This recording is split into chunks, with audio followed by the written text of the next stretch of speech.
Hi my dear friends. ఇప్పుడు మనం చూసేది దుబాయ్లో ఈ పార్ట్ అంతా వచ్చి ఇప్పుడు ఈ బోటు, ఈ వుడెన్ బోట్ అండ్ దీంట్లో మనం తిరుగుతుందంతా మన గ్రాండ్ పా టైం అనమాట. అంటే వాళ్ళ తరం అప్పటి నుంచి మెయిన్ దుబాయ్ ఇక్కడే ఉండేదన్నమాట. ఇది సోక్ దుబాయ్ అనేవారు. ఈ దుబాయ్ వచ్చి మనం ఇదివరకు మన తాతల టైంలో ఇక్కడ ఎక్కువ తిరిగేవారట. ఇక్కడ బ్యాంక్స్ కానీ, గోల్డ్ పర్చేసింగ్ కానీ, అండ్ ఆల్సో కొన్ని ఇంపోర్టు ఎక్స్పోర్టు ఇవన్నీ కూడా ఆ బీచ్ ద్వారా ఈ ఏరియా చుట్టూనే ఉండేది. ఇప్పుడు మనం ప్రయాణిస్తున్న బోట్ కూడా ఆ కాలం నాటి బోటే, ఈ గ్లాస్ బోట్ అనేది. సెంట్రలైజ్డ్ ఏసీ తోటి ఉండే ఈ బోట్ కూడా ఆ టైందే. ఇది టూరిస్టులని ఇప్పటికి కూడా తిప్పటానికి ఈ బోట్లను అక్కడ యూజ్ చేస్తున్నారు. అండ్ ఆల్సో ఇక్కడ ఓల్డ్ బ్యాంక్స్ అండ్ ఆల్సో అన్ని బిజినెస్కి సంబంధించిన, దుబాయ్కి సంబంధించినటువంటి బిజినెస్ ట్రాక్కి సంబంధించిన అన్నీ ఈ వాటర్ చుట్టూ ఉంటాయన్నమాట. ఈ వాటర్ని అప్పటి నుంచే కూడా బీచ్ నుంచి వాటర్ని తీసుకొచ్చి పక్కన ఇసుక ద్వారా కాంక్రీట్ పోసి రోడ్స్ క్రియేట్ చేసిన రోడ్స్ అయ్యి. The Dubai it self created. వాళ్ళు అక్కడ అది లేకపోయినా సరే, మన గురూజీ గారు చెప్పినట్టు వాళ్ళు క్రియేట్ చేసుకున్నారు. అక్కడ స్పేస్ లేదు కానీ వాళ్ళు స్పేస్ క్రియేట్ చేసుకున్నారు అనమాట. ఇదిగో వీళ్ళు నడుస్తున్న రోడ్లన్నీ కూడా అలాగా ఇసుకని, ఎడారిలో ఉన్న ఇసుకని డంప్ చేసి దాన్ని కాంక్రీట్ చేసి పక్కన వాటర్ ఫిల్ చేసి వాళ్ళు అదంతా డెవలప్ చేసుకున్నారనమాట.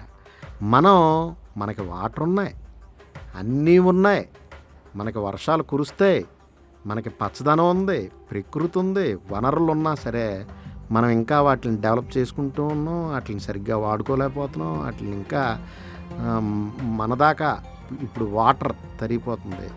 దాంట్లో ఉన్న ఇప్పుడు ఏది తీసుకున్నా డూప్లికేట్లు పెరిగిపోతున్నాయి. బట్ వాళ్ళు ఏది లేకపోయినా సరే చూడండి. అందుకనే ఆ గొప్పతనాన్ని చూడటాకే ట్రావెలర్స్ అందరూ అక్కడికి వెళ్ళేది. వాళ్ళ దగ్గర మనం చూసి నేర్చుకోవాల్సిన పాయింట్స్ ఉన్నాయి కాబట్టి అక్కడికి వెళ్తున్నారు ఎక్కువ. ఎందుకంటే ఆ వాటర్ని తీసుకొచ్చి అందంగా అలా ఎక్కడెక్కడ ఫ్లో అవ్వాలి, దాంట్లో రోడ్స్ ఎలా రావాలి, ఇన్ఫ్రాస్ట్రక్చర్ ఎలా డెవలప్ చేసుకోవాలి అనే దాంట్లో వీళ్ళ డెవలప్మెంట్ ఎలా ఉంటుందంటే,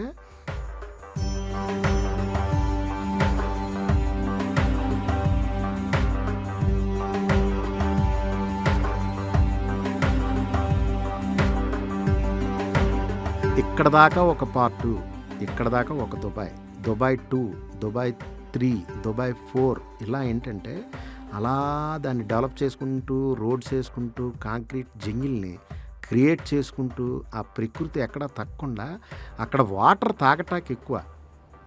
వాటర్ తాగటాకే కొనుక్కుని తాగే పరిస్థితుల్లో ఉంటే మొక్కలు ఎలా బతికించాలి? వాళ్ళ గ్రీనరీని కూడా మనతో పాటు సమానంగా మెయింటైన్ చేయడానికి ట్రై చేస్తూ ఆ వాటర్ని వాళ్ళ సెకండరీ వాటర్ని యూజ్ఫుల్గా వాళ్ళు దాన్ని రీసైకిల్ చేసుకుని ప్లాంటేషన్స్కి, గార్డెన్స్కి, ల్యాండ్స్కేప్స్కి వాడుకుంటూ ఇలాగా వాటిలన్నిటిని మొక్కలను కూడా బతికించుకుంటున్నారు. వాళ్ళు లాన్స్ని మెయింటైన్ చేస్తున్నారు, పెద్ద పెద్ద ట్రీస్ మెయింటైన్ చేస్తున్నారు, గార్డెన్స్ని మెయింటైన్ చేస్తున్నారు. ఎక్కడా? ఎడారిలో. అది కదా వాళ్ళ గొప్పతనం.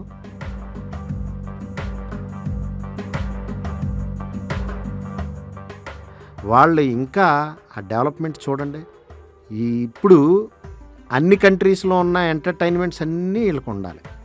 ఒక ఎగ్జిబిషన్ వరల్డ్లో ఏది గ్రేట్ ఉంటే అది ఇక్కడికి రావాలి.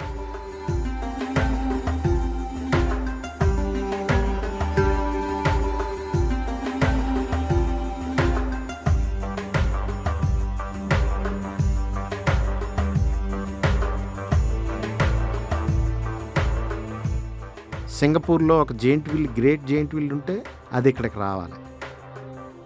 అండ్ క్యాప్సూల్స్, ఆ జెయింట్ వీల్కి ఉన్న బాక్సెస్ని క్యాప్సూల్స్ అంటారు. ఆ సిస్టంలో అన్నీ ఆ ఇసుక చూడండి, ఇసుక అంతా అలా పోయించి ఒక సిస్టమేటిక్గా దాని మీద కాంక్రీట్ నింపి అలా ఫిల్ చేసిన ఏరియాస్ ఇవన్నీ.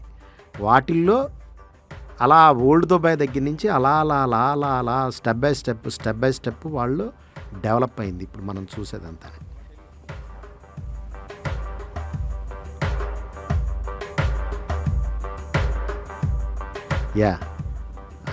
Thank you friends, thank you for watching, enjoy.